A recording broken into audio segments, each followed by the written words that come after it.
as you probably know, the Republican National Convention, the Democratic National Convention recently wrapped up, and presidential candidate Donald Trump has made several anti-Muslim comments and has initiated some very anti-Muslim policies. So because of this, we decided to discuss some of the impact that Donald Trump and the election campaign and the media has had on Muslim Americans.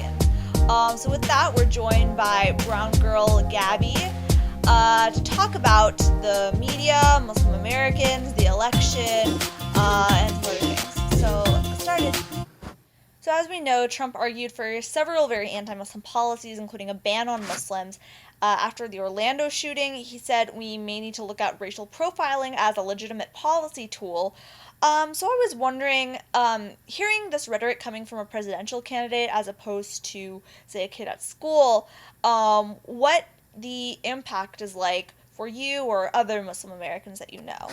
I think hearing it just from someone who's running for president is like the fact that someone would think that that's okay to say in public, like to say it at all is I don't want to say bad, but I think we all know that it's wrong to kind of like spew that kind of prejudice or hate speech or whatever. But you can say whatever you want to say. However, if you're a presidential candidate, I think that you should be more responsible with the type of rhetoric that you use. Now, whether you're talking about a specific religion or a specific race, I think that you have to watch what you say, because not only are you just someone speaking in public, are you a public figure, but you're also someone who's about to run the most diverse country in the world, where everybody from all walks of life live. Now, that affects people in a very certain way. So if you're talking about a specific group of people and you're using derogatory rhetoric and you're making it seem like it's okay to talk about people in that way or suggest certain acts against them in that way, you're making it okay for other people to act on it. And now, if they haven't had those ideas themselves, you're now providing them with the ideas. I think that's why there have been a lot more hate crimes against Muslims recently, and of course I'm sure that has something to do with like the Orlando shooting, and we always see those types of things when a terrorist attack happens. There's always a backlash on the Muslim community. But actually recently, this year, right after the Orlando shooting, I started an internship, and I haven't really had that much experience just covering like an event, and it was a parade in our area. So I had to, and it was a Portuguese parade. So I had to go up to these people, and the younger kids or whatever, nobody really cared. But when I had to approach the older people at the parade to get quotes or whatever, there were certain times where people would give me like the nastiest looks that I've ever seen. And I can only imagine that it has to do with my hijab. And I think, a lot of that, again, yes, some of it is like the media coverage of things like terrorist attacks and things like that. But it also has to do with the fact that there are presidential candidates who further like the prejudice mindset, and I don't think that helps at all, to be honest. Mm-hmm. So the next question, so kind of turning towards Hillary Clinton. So Hillary Clinton said in a statement earlier last month that she would be fine with using the term radical Islamic terrorism.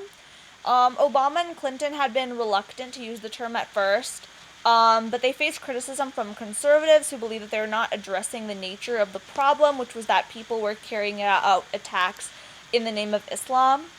So I was just wondering what your thoughts on that were. I think, and I've seen this so many times on social media, and I've heard it from other Muslims as well.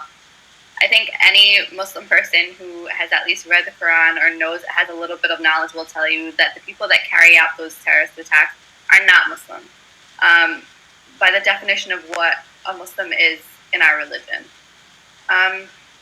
So I don't think that it should. I think it should be radical terrorism. I don't think it should be radical Islamic terrorism. I don't think the word Islam should be in there.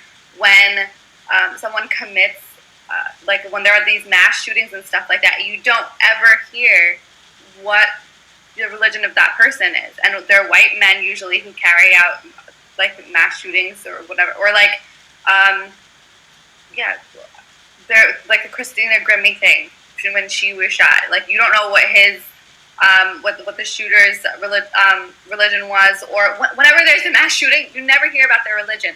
Or whenever, there have also been smaller like terrorist attacks that white men have carried out in this country. You just don't hear about. They're just covered very differently. I don't think that religion should ever be included. I don't think a specific religion should ever be attached to something like that, especially because it's not being carried out by a religion. A religion can't commit a terrorist attack. They're individuals, and the way that I don't think one individual or a group of individuals should ever represent an entire religion, no matter what it is. Okay. So kind of transitioning then also into the media, and you were talking about kind of how the media doesn't cover things fairly necessarily. So I was thinking about this yesterday. Do you think that the media is perhaps too easy on Donald Trump or other Republicans, or too hard on Muslim Americans? I guess it kind of depends perhaps on where you get your media, right? But I was wondering about your thoughts on that. Well, I think one of the great things when Donald Trump made that comment about banning Muslims, I think there were a lot of people who spoke out against it in the media, whether it was talk show hosts or the actual people who, like news anchors and things like that.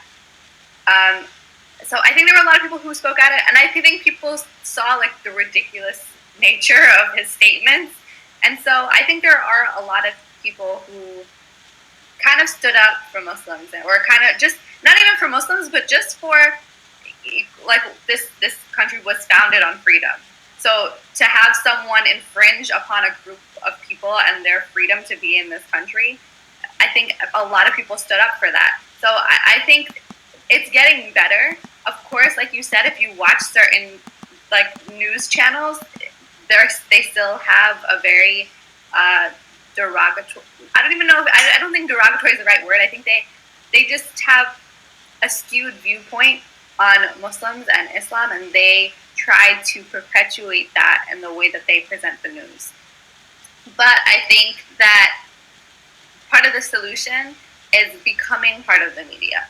If you want to change the way the media represents things, you have to become a part of the story. So for me, I'm a journalism major, and that's what I want to do. And if you want to tell a truthful story, you should be the one writing it. Now, I think that's part of the solution. I think there should be more Muslim journalists. I think that there should be more like a diverse group of journalists. I think even now, if you turn on the TV, a lot of news anchors come from a specific background. So I think when there is more diversity, there's more truthful storytelling, and you'll get more stories will be highlighted. I think Muslims, a lot of Muslims I've heard over social media or again in person, where like when attacks happen in France and in Orlando, and it's on CNN nonstop, 24 hours a day. When it happened in Middle Eastern countries and in the eastern part of the world, there was no coverage at all. So I think there would be a more, if we get involved in the media, there's more consciousness of what's happening around the world. And because we care about it, we can then present those as stories. Whereas I feel like it's seen as not important or it's not covered because it's seen as not as important to the people who are producing the news.